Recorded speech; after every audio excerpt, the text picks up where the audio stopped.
The Sunrisers Hyderabad are fighting for their tournament life. The Delhi Capitals are looking to avoid a third straight defeat after looking like one of the teams to beat in the first half of the tournament. It should make for a cracking contest. It's in Dubai in just under half an hour from now, and looking forward to it on Whirlpool Presents ESPN Cricket for T20 Timeout, powered by Dell.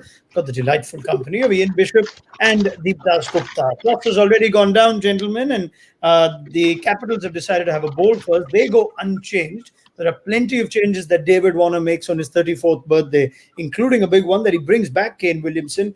For the first time this season, we do not see Johnny BAIRSTOW. My word, Deep, thoughts on that? Yeah, I mean, listen, obviously you would want to play Williamson. Then if Williamson has to come in, who do you sacrifice then? I guess, because obviously you need Jason Holder in the middle order as a batsman and also his 4 overs. And then obviously Rashid Khan, your wicket taker, and Warner himself. Then the only way possible of getting Williamson in is BAIRSTOW, and I think they went with that. I mean, the usual trend has been, Bish, that if Williamson plays, then it's Warner, Williamson, and BAIRSTOW. And then you have to replace an Indian player with either a Jason Holder or whoever else you've picked in the past. But are you in any way surprised that they've chosen to keep Holder and drop a Johnny BAIRSTOW and to bring back Kane Williamson?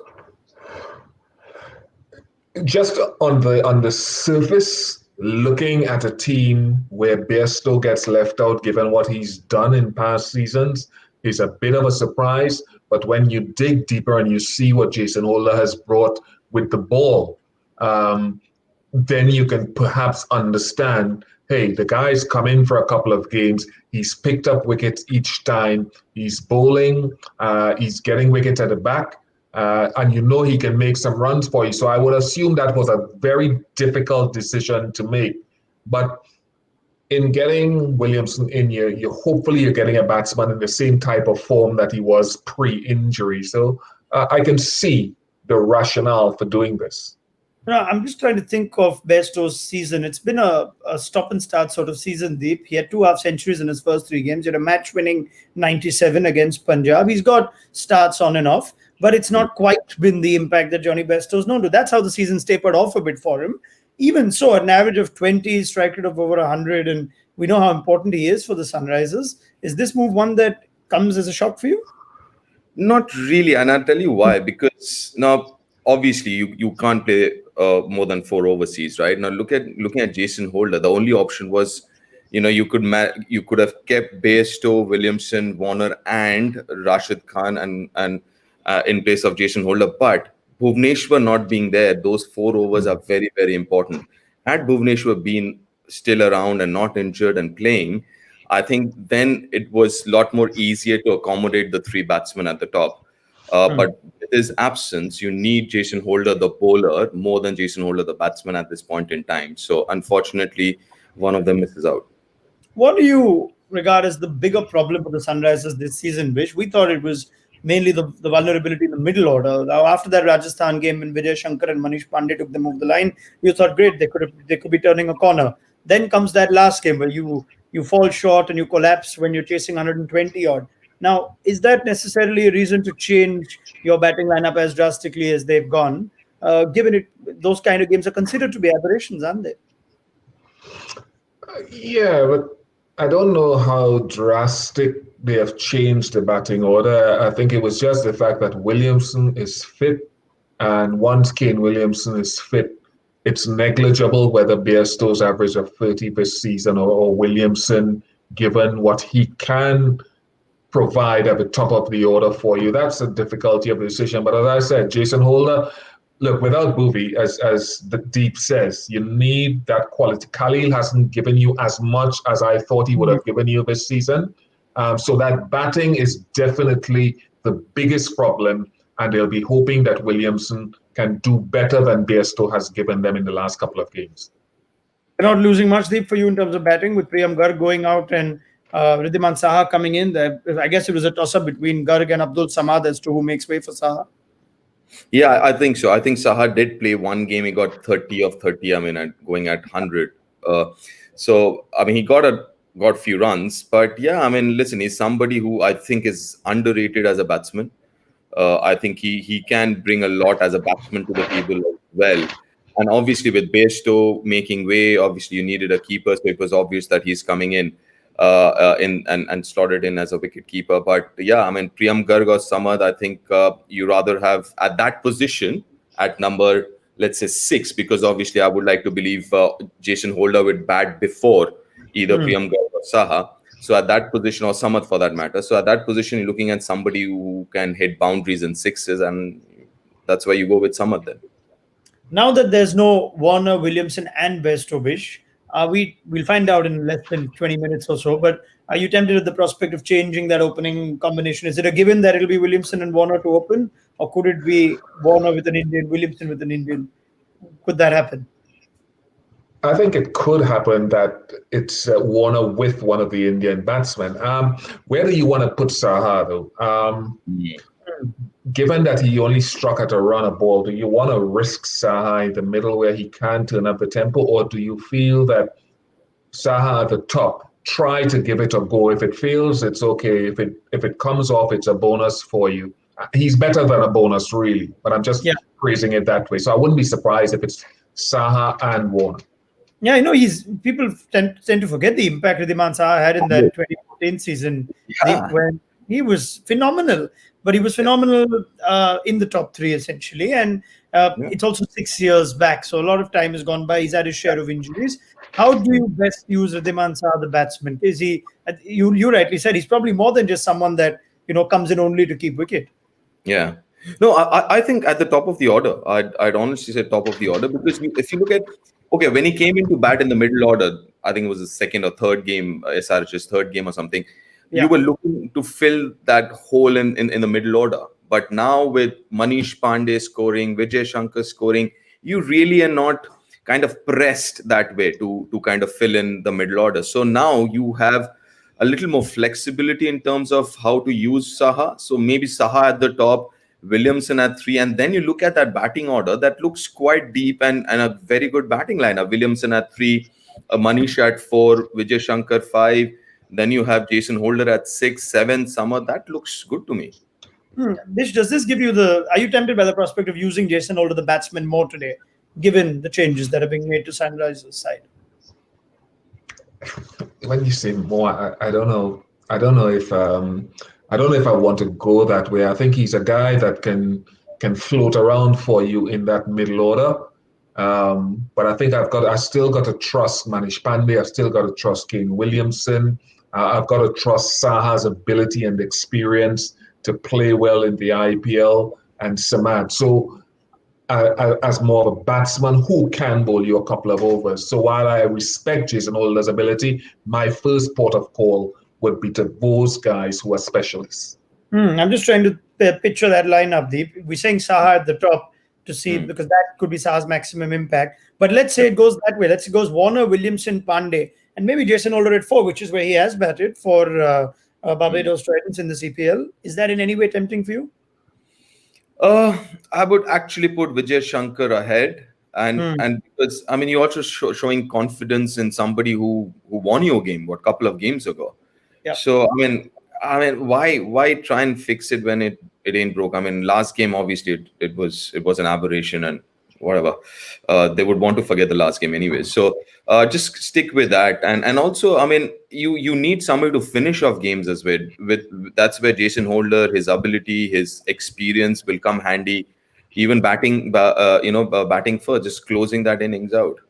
All right. Now, the other change made is Khalil Ahmed out and Shahbaz Nadeem in, which is a bit of an interesting story, Bish. Khalil was by far, you'd say, Sunrisers' best pacer last season. He was their leading wicket taker. At the start of the season, they didn't play him. We thought he wasn't fully fit. He missed the first game, played 3 games, then got dropped for a few, again came back, then got dropped for a few. And now, once again, if there has to be room made for a spinner, Khalil seems to be the first one to go. What's gone wrong with him this season for you? It's hard to say, RK, from the outside, but as you talked about the stop-start not starting, 3 games, 2 games out, 2 games in, 2 games out, 1 game in and gone again. So I'd like to assume that he's not 100%. I have to assume that one injury somewhere along the line has either affected his rhythm or he's not yet fully fit. So he's still a young player who has a bright future ahead of him, a guy on the up. So there must be an issue outside of just his form. Deep, has he bowled poorly for you? Has he just been outbowled by Natarajan and Sandeep Sharma? No, he's definitely outbowled by Natarajan. I Hmm. mean, leave the first couple of games aside, Natarajan has been absolutely brilliant, and especially in the death. So he's definitely been outbowled by Natarajan. I think they've also found out their roles. Natarajan in the death, Sandeep Sharma right at the top, 3 overs at the top. So I think they've also found out places for all the bowlers, and I don't think with Khalil they've still been able to figure that out. And also I think it's I mean, he obviously could be carrying a niggle or something, as Bish mentioned. And the other thing is becoming predictable to a certain extent. Is slower is because he was getting the ball to swing a year ago, right? He was actually getting the ball to swing against, it was West Indies itself actually, picked up those wickets at CCI. But then he hasn't really done that this season at all. So he's become a little one-dimensional in terms of the angle and the slower one, the change-ups. I guess he's becoming a little more predictable now. Right. Both captains acknowledging this wicket looking a bit slow, and therefore you can understand the extra spinner that Sunrisers have chosen to play in Shahbaz Nadeem. But I guess this is the do or die game for the Sunrisers now. My next question to the both of you is: what can we expect from Hyderabad? They lose today, they're gone, and we've seen David Warner try different tempos to this innings. He's had Bairstow and he's had Williamson in the middle. Sometimes he's had Bairstow and Williamson up, and he's gone into the middle. That makeup of the middle orders change. So what's your realistic expectation of the Sunrisers today, Deep? How would you like them to play?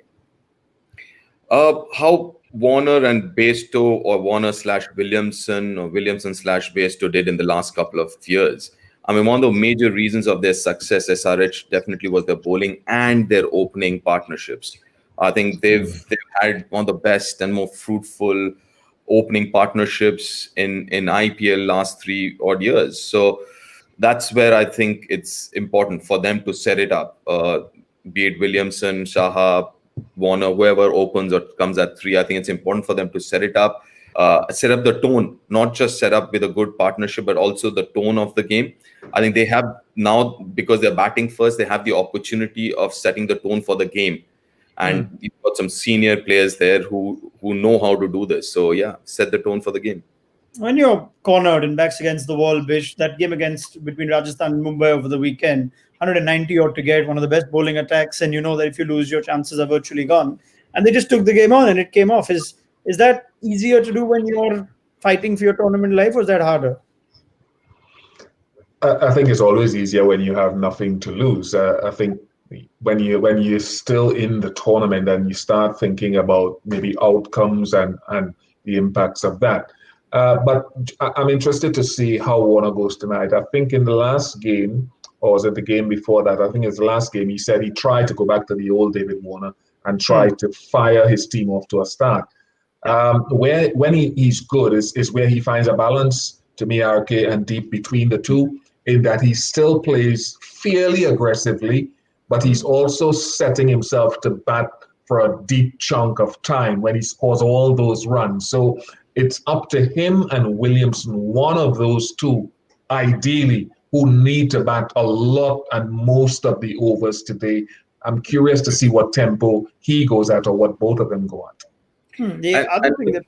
Please. If I may quickly add, I remember Bish and I, we were having this discussion about him moving too much. I just want to see whether, he's at his best, as in hitting best, when he's a little more stable, not moving a lot. I just want to see how he approaches. Is he looking for those singles, which he's been doing off late? He's been focusing more on those singles and less on the boundaries. Or as Bish mentioned, is he going to be like a little more stable and looking for those boundaries? And strike rotation could be a second option then. I'm also trying to guess whether at this stage of the tournament, whether teams that end up batting first are also doing a double game to assess what is a good score on this pitch. We saw that Bangalore-Chennai game, albeit an afternoon game, but it looked like Kohli and de Villiers miscalculated what would have been a good enough score. It was chased rather easily. You then look at the Punjab game and the Sunrisers game, where, of course, they collapsed gloriously. Before that, there was Rajasthan against Sunrisers, where Sunrisers chased down 155 with considerable ease in spite of losing early wickets. Can that happen at this stage of the tournament, Deep, to try and understand, at least at Dubai, at what pace you need to go? I was just actually looking at some numbers. in Dubai, the average first innings is 147 last week. It has come down from 182, right? So one of the reasons why SRH is so good batting first. Now, if I can jog your memories back a couple of years, they've always wanted to bat first more often than not because one, they have a very good bowling unit. They used to at least have a very good bowling unit, and also the fact that Warner, Bairstow, and Williamson, they would assess the pitch really well. One of the major things of batting first is how do you assess the pitch. But looking at these pitches, it is kind of difficult because when you look at the difference in last 2 weeks, it's 147 this week, and the week before or a couple of weeks before it was 182. So I think that's a big challenge. Yeah, if there is a team that's good at this, it probably is Sunrisers. I remember the early game at Abu Dhabi, which you guys might have covered, Vish. They played against the Delhi Capitals, and it looked like they consciously made it a point to get to 160, whereas we thought, you need a lot more. And they won that, by 15. Are they one of those teams that tend to assess these things better? I don't know. With the way that I've seen them batting this year, I think that Abu Dhabi game, that to me was based on the negligibility of their batting lineup this season, which hasn't fired in the same volumes with the Bairstow-Warner combination or the Williamson input as seasons gone past. So that was a managed total there. Here now, I think the challenge, if we look back, Arcade, Deep, I know Deep does his numbers all the time. The number of games we're seeing won by teams chasing out of the last 10 is a very high percentage. So it says that almost all the teams don't know what a good score is batting first. So I think it'll be a tough job for Sunrisers to try to gauge today, how much do we need? How much can we get, given our batting hasn't been firing? So it'll be interesting. Yeah, 8 wins out of 10 for the teams chasing, and 3 in a row now where they've chased by 8 wickets rather comfortably. That was before the 2 super overs happened. I mean, since then we've had comfortable chases in the IPL.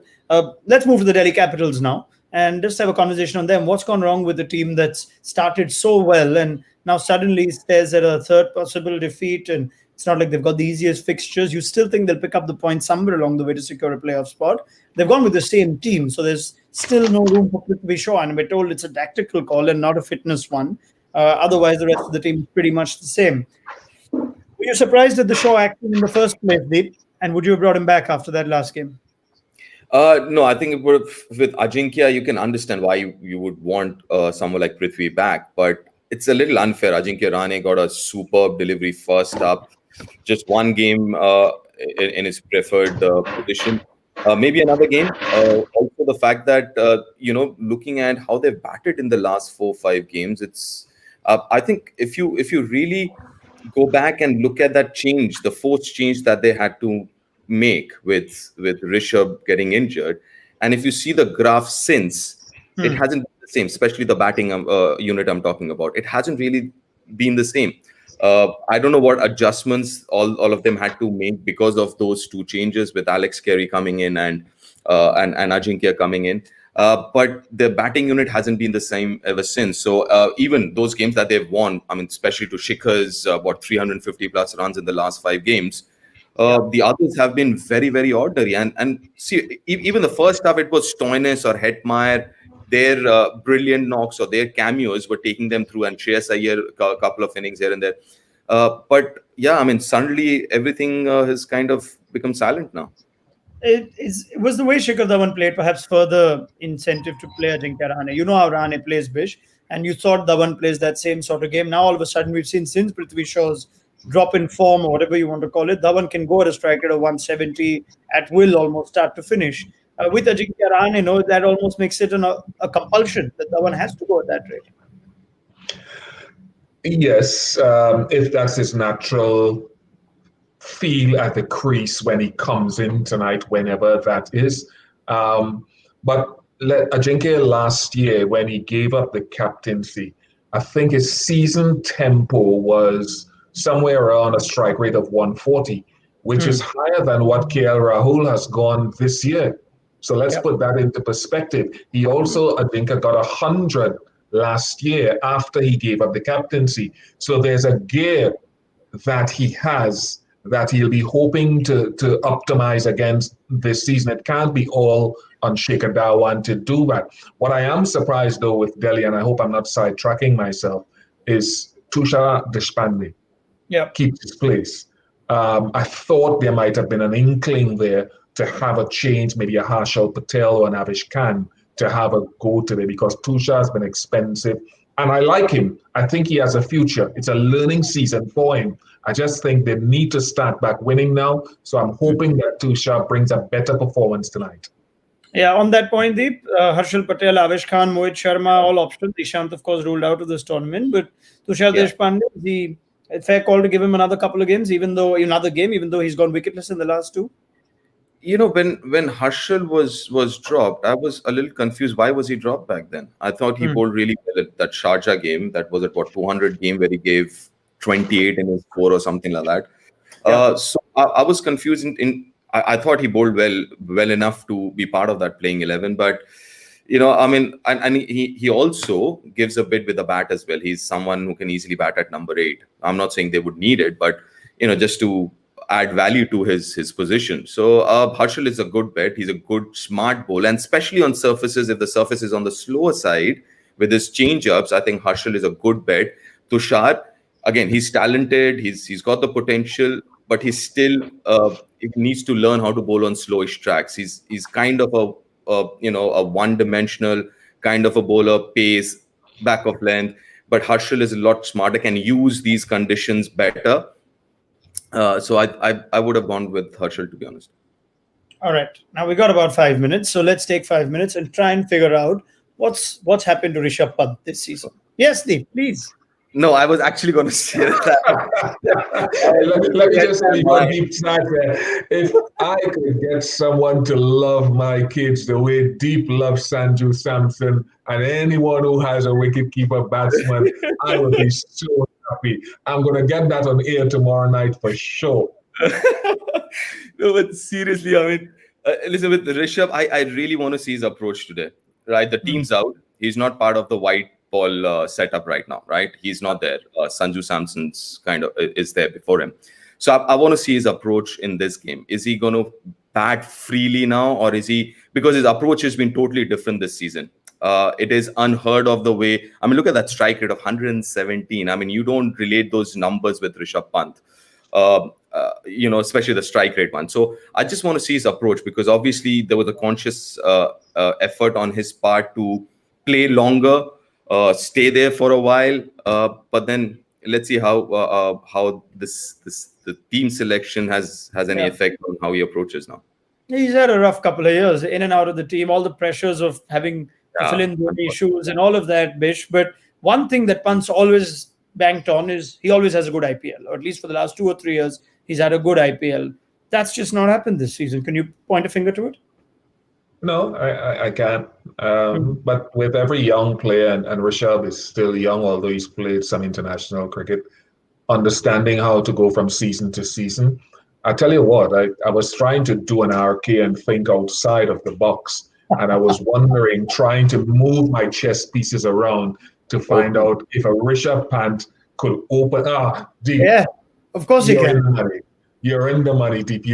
I need to come out of this bubble. You're starting to read my mind and predict me. So I was just wondering whether a return to what he did at under-19 World Cup level could be something that they could try. There was even Shimron Hetmeyer in there as well, but Shimron is a good player of spin, so Rashid Khan in the middle will perhaps need the skill of Shimron Hetmeyer. Marcus Stoinis, he's a finisher, but he's opened well in the Big Bash and batted quite nicely. So I was just thinking of those out-of-the-box methods. Yeah, I love it. It sounds brilliant. And we know Rishabh Pant has done it before, but you got a couple of guys that will throw a serious fit if they don't get to open. You got Shikhar Dhawan and Rane. You think they'd want to jump out there, but would you be tempted to try and get the best out of Rishabh Pant to try something like this? I would be. I definitely would be tempted, because listen, I think he's trying to figure out a way of batting in the middle order, not just in T20, but even in one-day cricket. Bat at 4, because that's been the issue with Indian team as well. Everyone's asking who can bat at 4, who can bat at 5 in ODIs and all. I think so. He's trying to figure that out. And in the process, what has happened is, I think uh, it seems to me that he's a little bit confused here how to go about approaching his T20 innings. And if you can put him right at the top, where he doesn't have to think, he just has to go, and I think it was Tom who mentioned yesterday he's an instinctive kind of a player. So as Yeah. an opener, let him be that. Let him be that. Let him be himself. Let him just express himself, be instinctive, watch the ball, hit the ball, and see where it goes. I tell you what, the openers have looked like they've thought the most in this tournament. They've been the ones that are trying to mess up the whole strike rate conversation with us. We keep talking about openers going at low strike rates and whatnot. Let's hope. Let's see if that happens. It seems unlikely, but we have seen happening is Ridhiman Saha walking in with David Warner. So yeah, you guys called it. Happy with that, Deep? Very happy, because with Saha, the thing is, I know he looks unorthodox with his batting style, his technique, but he's effective, and he's massively underrated as a batsman, is what I think, even in Test match cricket. So yeah, I really hope he gets some runs today. Yeah, the concern here is, of course, Bish, whether now Williamson bats 3 or 4, and you think Manish Pandey and all the chat we've had about how he loves that number 3 position, you shouldn't move him from there. But is Williamson as effective as 4 then? No, it's not maximizing his individual capacity. At 1, 2, or 3 is his best, but the needs of a team, solidity in the middle, is a good thing. The one thing with Ridhiman Saha, although I thought he'd open, hard length is hard for him to get away from what I've seen in the past. So I'm fascinated to see if he can counter that. Yep, and you got a couple of guys that can bowl that. Nokia can, Rabada can, even Tushar Deshpande can. So let's see how Saha goes after being out cold on the bench for a large part of this season, playing just the second game over a month back. But that's it then. We'll pick up this conversation on our mid-inning show. I've got the rest of the evening off, so Manish Batave will be with Ian Bishop and Deep Das Gupta. Enjoy yourselves, gentlemen. I'll see you all again soon on World You too, Ronak. ESPN Cricket Info T20 Timeout, powered by Dell. Stop reading Bish's mind, Deep. Come on. Off we go. That's it from us. Bye-bye.